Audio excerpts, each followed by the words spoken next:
Admiral Kate Morrison looked out the window of her ship's bridge. Space was filled with stars, but today it would also be filled with war. She stood tall in her blue uniform, her gray hair pulled back tight. For 30 years she had waited for this moment. The ship around her looked like any other human cargo vessel. Paint scratched and dull, metal plates that seemed old and worn. The aliens who saw it would think it was just another weak human transport ship. They would be very wrong. Captain Jake Collins walked up beside her. He was younger than the Admiral, but his eyes showed he had seen many battles. Admiral, the alien fleets are moving into position. The Zephyrians have 12 big warships. The Kralliks have 15. Morrison nodded. Both alien races were powerful. Both treated humans like children who needed protection. Both charged humans.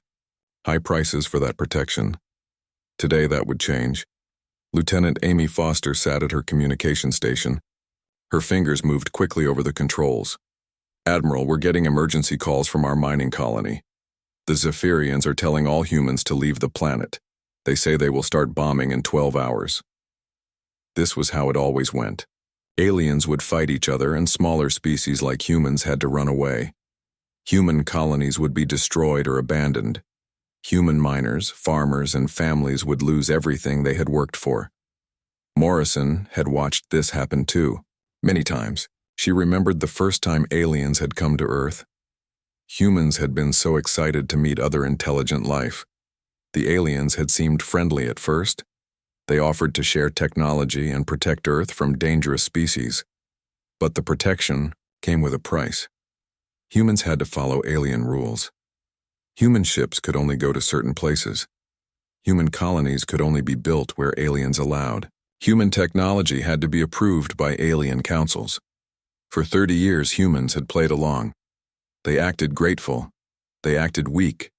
They let aliens think humans were just another small species that needed guidance. Morrison smiled. The aliens had no idea what humans had really been doing for 30 years. Jake, signal all ships. Tell them Operation Revelation starts now. Collins pressed a button on his communication device. Around the star system, 17 other human ships received the message. These ships also looked like simple cargo vessels or small passenger transports, but looks could be very deceiving. The USS Liberty began to change. What looked like old metal plates started to slide away. Underneath was gleaming armor stronger than anything the galaxy had ever seen. Weapon ports opened along the ship's hull. The ship itself began to grow larger as hidden sections extended outward. In just 5 minutes, the small cargo ship had become a massive warship. It was over 1 kilometer long and bristled with weapons. Fighter craft began launching from bays that had been completely invisible moments before. On the bridge of the Zephyrian flagship, Admiral Vexithera stared at her screens in shock. What is happening? How is this possible? Her science officer's voice shook as he read the sensor data. Admiral, the human ship is massive. Its power readings are higher than our entire fleet combined. I'm detecting weapon systems we don't recognize. Vexithara had been fighting battles for 50 years. She had conquered dozens of worlds. She had never seen anything like this. But humans are weak. Our intelligence reports say they barely understand basic fusion power. The intelligence reports were wrong, very wrong.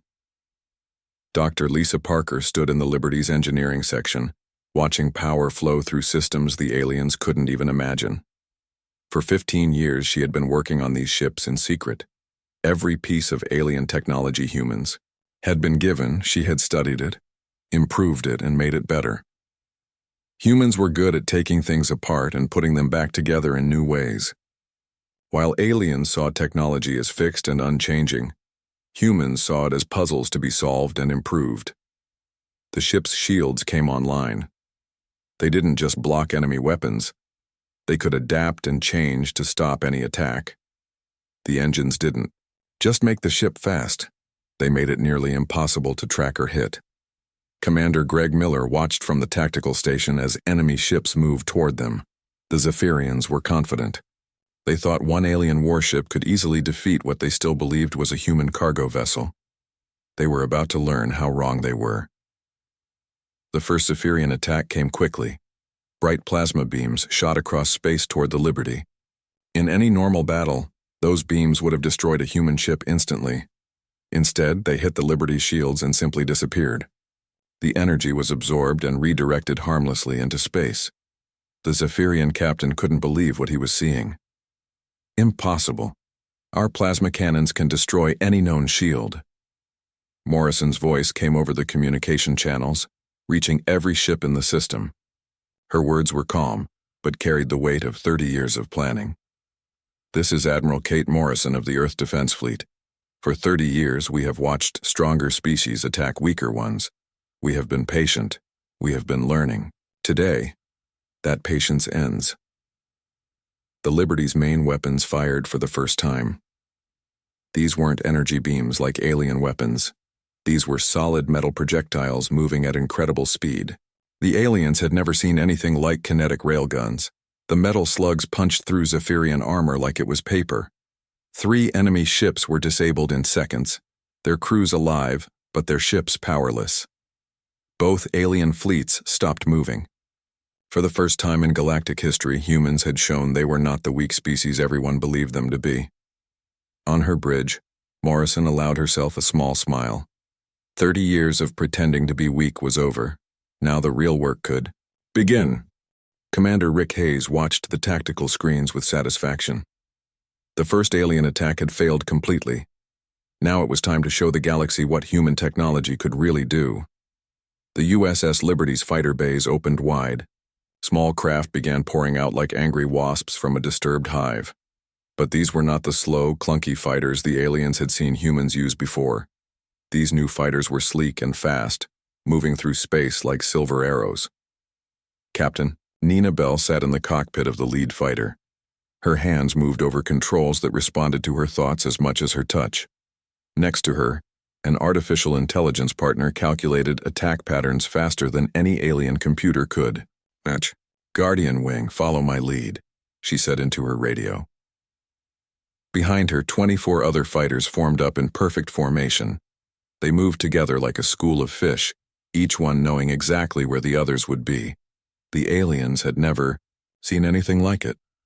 Admiral Vexithera stared at her screens in growing fear. The human fighters were moving in ways that seemed impossible.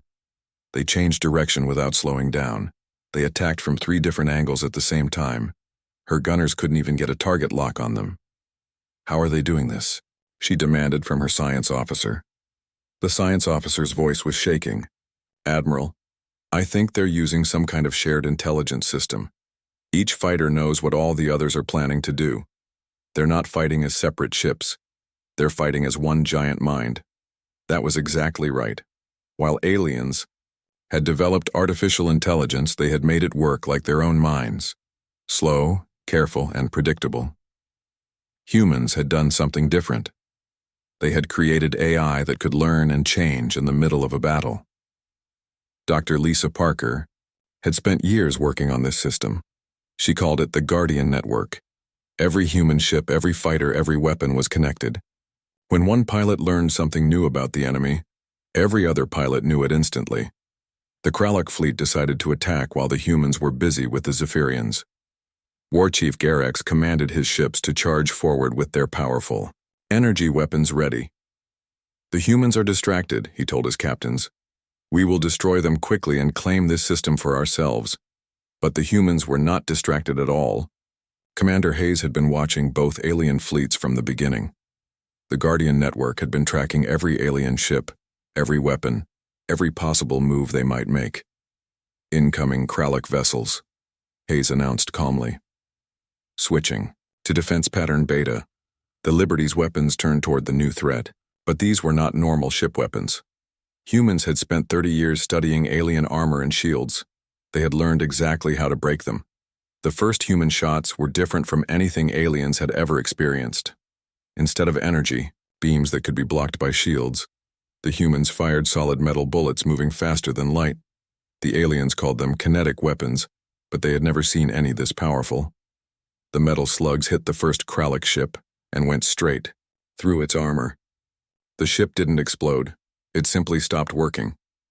Its power went out, its weapons shut down, but its crew was still alive. War Chief Garex couldn't understand what had happened. Report. What kind of weapon was that?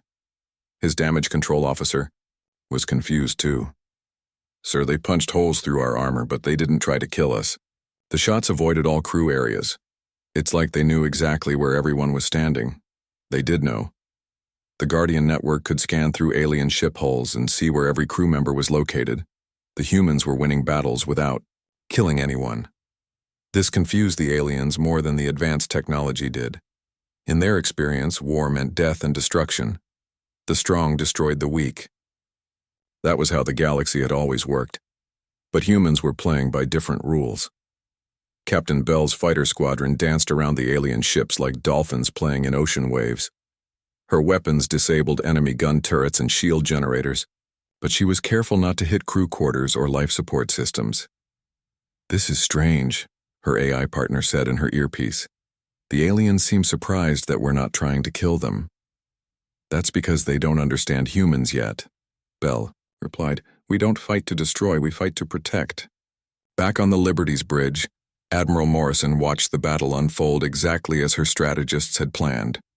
Both alien fleets were being defeated, but their crews were surviving. Human medical teams were already preparing to help wounded alien soldiers. Lieutenant Foster received a message from Earth. "Admiral, President Carter wants to know if you need reinforcements." Morrison smiled. "Tell the President that 17 ships are more than enough, but have the medical ships stand. We're going to have a lot of wounded aliens who need help." The battle was almost over. The Zephyrian flagship was dead in space, its weapons destroyed, but its crew safe. The Krallic attack force was retreating, their ships damaged, but not destroyed. Admiral Vexithara sat in her dark command center, emergency lights casting shadows on her face. Her communications officer managed to restore power to the radio. "Admiral," came Morrison's voice over the speakers. "This is Admiral Morrison of Earth. Do you need medical assistance? We have ships standing by to help your wounded." Vexithara had been fighting wars for 50 years. No enemy had ever offered to help her wounded soldiers. She didn't know what to say. "Why?" she finally asked. "Why would you help us after we attacked you?" Morrison's answer would echo through the galaxy for years to come. "Because we didn't fight you to destroy you. We fought to show you that there's a different way to be strong." The news of what happened at Kepler 442 spread across the galaxy faster than anyone expected. On space stations, in alien capitals, and in the deepest corners of space, everyone was talking about the same thing. Humans were not what they seemed. Counselor Thekvar of the Centauri Federation sat in his office reading battle reports that made no sense. The Centauri had always stayed neutral in galactic conflicts, but this was different. This changed everything. 17 human ships defeated 2 major fleets without losing a single vessel, he said to his aide. 0 human deaths. They even rescued alien survivors from damaged ships. His aide was just as confused. "Sir, our military experts say this should have been impossible. The humans were outnumbered 3 to 1. Their ships looked like old cargo vessels." Thekvar pulled up more files on his computer. For 30 years, the Centauri had kept careful records of human activities. They had watched human colonies grow. They had seen human technology develop. But they had missed something important. "Look at this," he said, pointing to old shipping records. "For the past 20 years, humans have been moving massive amounts of rare metals through space. We thought they were just mining and trading. But what if they were building something?" The truth was becoming clear. While aliens had been busy fighting each other, humans had been quietly preparing for war. But not the kind of war anyone expected. The planet Zephyr Prime. Emergency council meetings were happening around the clock. Admiral Vexithara had been brought back to explain what had happened to her fleet. "They offered to help our wounded," she told the council for the 5th time. "After defeating us completely, they sent medical teams to our ships. They saved the lives of soldiers who had been trying to kill them." High Commander Zektar slammed his fist on the table. "This makes no sense. Victory means taking everything from your enemy. That is how power works in the galaxy. But Vexithara had seen something different. What if we've been wrong about power? What if there's another way to be strong? The question hung in the air like smoke. For thousands of years, galactic civilization had worked the same way. Strong species conquered weak ones. Winners took everything. Losers lost everything. That was the natural order. Humans were suggesting something else entirely. On Earth, President Helen Carter stood before the largest gathering of world leaders in human history. The meeting was being broadcast to every human colony, every human ship, every human research station in the galaxy. For 30 years, we have kept the greatest secret in human history, she began. We have pretended to be weak while becoming the strongest species in the galaxy. Today, I can finally tell you why. The president's words were being translated into dozens of languages and broadcast across space. Every human in the galaxy was listening. We knew that if we showed our true strength too early, we would become a target. Every powerful species would have tried to destroy us before we were ready. So we waited. We planned. We built our defenses, in secret. Dr. Marcus Wright stepped forward. He had been the chief scientist behind humanity's technological revolution. For 30 years, his work had been classified at the highest levels. We didn't just copy alien technology, he explained. We improved it. Human creativity and engineering made everything better. Our fusion reactors produce 10 times more power than alien designs. Our computers think faster than any artificial intelligence in the galaxy. Our weapons are more precise and more powerful. But the most important part was what Dr. Wright said next. We built all of this technology for one purpose, not to conquer other species, but to protect them. We saw how the strong preyed on the weak, and we decided that had to change. Meanwhile, in deep space, the effects of the battle were already being felt. Captain Paul Mason commanded a human medical ship that was treating wounded aliens from both fleets. His doctors and nurses worked alongside alien medical staff to save lives. This is strange, said Dr. Kreltha, a Zephyrian surgeon. Your people fight like warriors but heal like saints. How do you balance such different natures?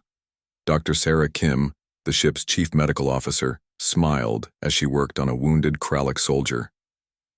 We don't see them as different natures. Strength without compassion is just cruelty. Compassion without strength is just empty words. The wounded alien soldier looked up at her with confusion. But I was your enemy. I tried to kill your people. Why are you helping me? Dr. Kim finished bandaging the soldier's wounds. Because that's what humans do. We protect those who can't protect themselves, even our enemies. These conversations were happening on dozens of ships throughout the system. Alien soldiers were being treated by human doctors. Human engineers were helping repair alien vessels. Human supply ships were providing food and water to stranded alien crews. None of this made sense to the aliens. In their experience, victory meant domination. The winner took everything valuable and left the loser with nothing. But humans were sharing their medical supplies, their food, even their technology with defeated enemies. It was completely backwards from everything the galaxy understood about power. War Chief Garrix of the Krallic sat in his damaged command ship, watching human repair teams fix his engines. His warriors stood guard, but the humans seemed completely unafraid. Why are you helping us? He asked Lieutenant Commander Tony Garcia, who was leading the repair efforts. Garcia looked up from the engine component he was fixing. Because your crew needs to get home safely.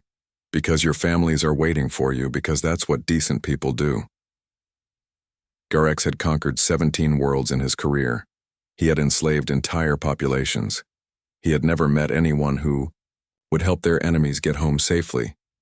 You could have destroyed my fleet completely, he said. You could have taken my ships, my weapons, everything. Garcia smiled. What would be the point? We don't need your ships. We have better ones. We don't want to rule your people. We want to protect everyone's people. The idea was spreading. On hundreds of worlds, billions of beings were learning that there might be another way to organize galactic society. Instead of the strong ruling the weak, maybe the strong could protect the weak. It was a revolutionary concept that would change everything. 6 months after the battle at Kepler 442, the galaxy looked very different. The news had reached every corner of known space. Humans were no longer the weak species that everyone could ignore. They had become the most powerful military force anyone had ever seen. But what they did with that power surprised everyone. Admiral Kate Morrison stood on the bridge of the USS Liberty as it patrolled the Outer Rim. These were dangerous areas where pirates and raiders had always attacked weaker species. Small colonies of peaceful aliens had lived in fear for generations. Not anymore. "Admiral, we're receiving a distress call from the Tau Ceti system," reported Lieutenant Amy Foster. "Raxan pirates are attacking a civilian transport." Morrison nodded. "Set course for Tau Ceti. Maximum speed." The Liberty could cross star systems faster than any other ship in the galaxy. Within 2 hours, they arrived to find 6 pirate vessels surrounding a small passenger ship filled with families. The pirate leader, Captain Vorth, had been raiding this area for 20 years. He had heard stories about humans, but he didn't believe them. Stories were often exaggerated. "Human vessel, leave this area immediately," he broadcast. "This is none of your business." Morrison's reply was calm but firm. "Captain Vorth, you have 30 seconds to release that civilian ship and surrender. This is your only warning." Vorth laughed. "One human ship against 6 Raxan raiders? You must be joking." He stopped laughing when the Liberty's weapons came online. Energy readings spiked beyond anything his sensors could measure. His tactical officer's voice was shaking as he read the displays. "Captain, that ship could destroy our entire fleet in seconds." The pirates released the civilian transport immediately. They had heard enough stories to know that fighting humans was a very bad idea. But instead of destroying the pirate ships, Morrison did something unexpected. She offered them jobs. "Captain Vorth, you and your crews know these space lanes better than anyone. You understand how raiders think and operate. We could use that knowledge to protect innocent travelers." Vorth was confused. "You want to hire us, but we're criminals." "You were criminals," Morrison corrected. "Now you can choose to be protectors.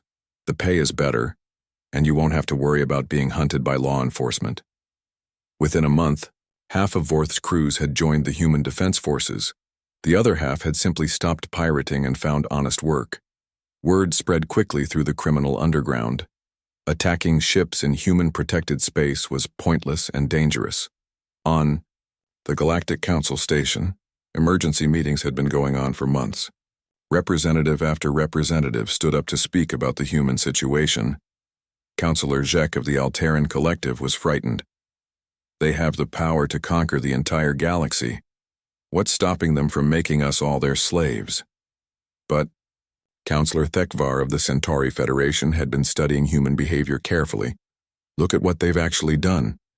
They've stopped 3 major wars, eliminated piracy in 12 systems, and helped rebuild damaged colonies. They're not acting like conquerors." Ambassador Jenny Brooks sat quietly at the human representative table. She was new to galactic politics, but she understood people. For weeks she had listened to aliens debate what humans might do with their power. Finally, she stood up to speak. "Honored councilors, you're asking the wrong question. You want to know what we will do with our strength. But we've already shown you. We use it to protect those who cannot protect themselves." The assembly hall grew quiet. Hundreds of alien representatives listened carefully. For 30 years, we watched strong species attack weak ones. We saw colonies destroyed, families separated, entire civilizations enslaved. We decided that had to change. Ambassador Brooks activated a holographic display showing star maps. "These are the systems where we now have patrol ships. Piracy has dropped by 80%. Trade has increased by 300%. No planetary populations have been displaced by warfare." The numbers were impressive, but some aliens remained. Suspicious Councillor Vectar of the Hegemony stood up angrily. "Pretty words and statistics, but power corrupts. Eventually you will use your strength to rule us all." Brooks smiled sadly. "Councillor, we already have the power to rule you all. If that was our goal, why would we waste time with this council? We could simply take what we wanted." The truth of her words hung in the air. Every alien in the room knew she was right. If Humans wanted to conquer the galaxy. They could probably do it in a few months, but they were sitting here talking about cooperation instead. Dr. Susan Clark worked in her laboratory on Earth, analyzing reports from across the galaxy. As head of xenological studies, she tracked how different species were responding to human intervention. The results were encouraging. Species that had been enemies for centuries were starting to work together. Trade agreements were being signed between former rivals. Scientific research was being shared more freely, but she also saw warning signs. There are still groups that will test us, she told the Defense Council during their weekly meeting. Some aliens believe our restraint is weakness. They think we're not willing to fight when necessary. General Robert Hayes, Kate Morrison's brother, reviewed intelligence reports from across the galaxy. We're tracking several rogue factions, Zephyrian hardliners, Kralak traditionalists, and various criminal organizations. They're all waiting to see if we'll really defend our principles. President Carter listened to the briefings with concern. What kind of test are we expecting? Dr. Clark pulled up tactical analyses. They'll likely attack a defenseless target, something we've promised to protect. They want to see if we'll respond with force when diplomacy fails. The test came sooner than expected. Admiral Korvac had been stripped of his command after speaking against the Zephyrian peace treaties with humans. He took 12 ships and declared himself a free captain, owing loyalty to no government. His target was a small agricultural world called Haven's Rest. The planet had no military forces, no weapons, no way to defend itself. It was home to refugee families from 6 different species who had fled from various wars. Korvac's message was broadcast across the galaxy. The humans claim they will protect the weak. Let's see if they're willing to kill for their beliefs. Within hours, human ships were racing toward Haven's Rest. The USS Liberty led a battle group of 8 vessels, but they would arrive after Korvac's fleet reached the planet. The galaxy watched and waited. This would show everyone what humans were really made of. On Haven's Rest, families looked up at the sky and saw alien warships approaching. They had fled from war before. Now war had found them again. But this time, they weren't alone. This time, someone was coming to help them. The real test of human resolve was about to begin. Admiral Korvac's 12 warships dropped out of hyperspace above Haven's Rest like hungry wolves circling a flock of sheep. The small farming planet had no defenses, no military, no way to fight back. Exactly what Korvac had planned. He opened a communication channel that broadcast across the entire galaxy. Every news station, every government, every military command was listening. People of the galaxy, Korvac announced, today you will see the truth about human protection. When faced with real violence, they will run away like cowards. The strong rule the weak. That is the law of nature. On Haven's Rest, Mayor Linda Chen gathered the Planetary Council in the emergency shelter. Around the table sat representatives from 6 different species, refugees who had fled wars and found peace on this quiet world. The humans promised to protect us, said Keld, an elderly Alteran whose family had escaped a civil war 20 years ago. But their ships are still hours away. Through the shelter's windows, they could see Korvac's ships moving into attack position. Energy weapons were powering up. Orbital bombardment would begin soon, but Mayor Chen had been a human military officer before becoming a colonial administrator. She knew something the aliens didn't. The cavalry is always closer than you think, she said with a small smile. In space above the planet, something impossible began to happen. Empty space started to shimmer and bend. Then, as if stepping out from behind an invisible curtain, human ships began to appear. The USS Liberty materialized first, followed by 7 other vessels.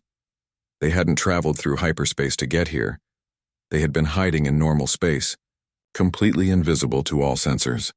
Admiral Kate Morrison's voice cut through Korvac's transmission like a sword through silk. Admiral Korvac, you are ordered to withdraw immediately. This planet is under human protection. Korvac stared at his sensor readings in disbelief. Impossible. No ship can hide in normal space. Our sensors would have detected you. Your sensors detect what we want them to detect, Morrison replied calmly. You have 1 minute to begin withdrawing or we will withdraw you. But Korvac had come too far to back down now. His reputation, his beliefs, everything he stood for was at stake. You're bluffing. You won't risk a real fight to save a few farmers. Morrison's response was swift and devastating. The Liberty's weapons fired, but not at Korvac's ships. Instead, they targeted specific systems with surgical precision. Engine controllers, weapon targeting computers, communication arrays, life, support backups, all disabled in seconds without killing a single crew member. The 12 Zephyrian warships found themselves drifting helplessly, their main systems offline but their crews alive and safe.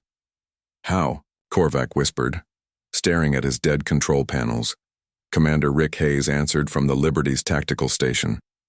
We've been studying Zephyrian ship designs for 30 years. We know every weakness, every vulnerability, every way to disable your vessels without harming your people. But the real lesson was just beginning. Instead of leaving Korvac's crews stranded, human ships moved alongside the disabled vessels. Repair teams transferred over to restore life support and basic systems. Medical teams checked on injured crew members. Captain Jenny Brooks, now commanding the escort vessel Guardian, spoke directly to Korvac over a private channel. Admiral, your crews are skilled and experienced. Your ships, once repaired, could protect merchant vessels instead of threatening innocent civilians. The choice is yours. Korvac sat in his command chair, surrounded by human engineers fixing his ship's systems. Nothing made sense anymore. You defeated me completely. Why aren't you making me surrender? Brooks' answer would be remembered throughout galactic history. Because surrender implies we're enemies. We're not enemies, Admiral. We're potential allies who haven't learned to work together yet. 3 hours later, Korvac's ships were repaired and fully functional. The human fleet made no move to stop them from leaving. No demands were made, no prisoners taken, no reparations demanded. Korvac could have resumed his attack. His weapons worked perfectly. He outnumbered the human escort vessels. Instead, he ordered his fleet to stand down. This is Admiral Korvac. To all ships, we are withdrawing from the system. Any crew member who wishes to join the human defense forces may do so with my blessing. 7 of his 12 ships chose to stay and protect Haven's Rest. The other 5 left with Korvac, but they never attacked another civilian target.